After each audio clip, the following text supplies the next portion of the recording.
Dunia hancur, monster kebal nuklir di mana-mana, dan satu-satunya pahlawan yang bisa nyelamatin mereka justru ditusuk dari belakang. Jadi gini ceritanya.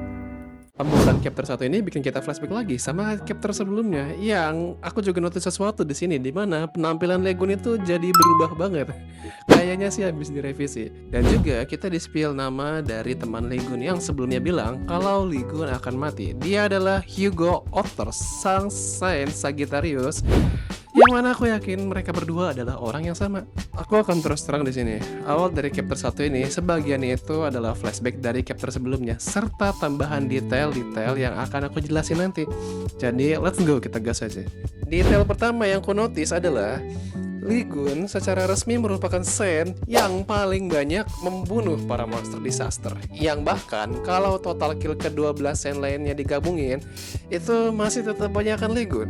Maksudku, lihat aja dari wajah Hugo Otters, dia nggak bisa bicara apa-apa karena emang faktanya ternyata begitu. Lalu diperlihatkan kembali di saat dunia masih dilanda kekacauan dan ketakutan, muncullah 12 dewa yang menyebut dirinya Divine God, memberikan kekuatan pada manusia pilihan, dan muncul Legun sebagai Awakener ke-13. Dia nggak ada berkat dewa sama sekali, tapi entah kenapa dia jadi Awakener paling overpower di sini.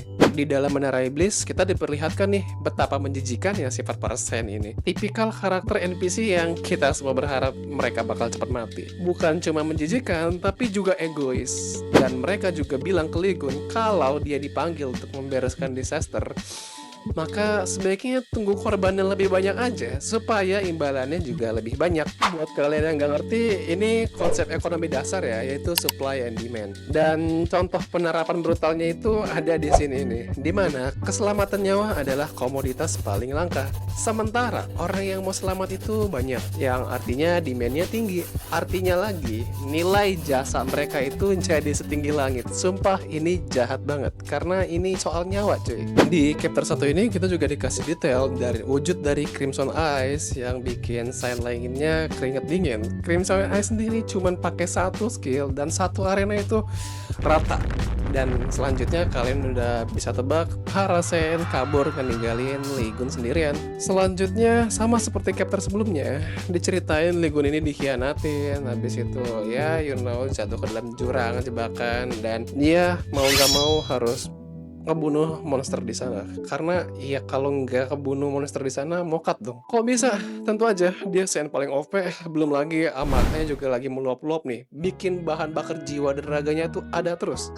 20 tahun berlalu, udah nggak kehitung lagi nih monster yang Legun kalahkan sampai dia akhirnya mengalahkan monster terakhir. Di sisi lain, kita diperlihatkan kondisi kota yang aku rasa ini lumayan kacau sih.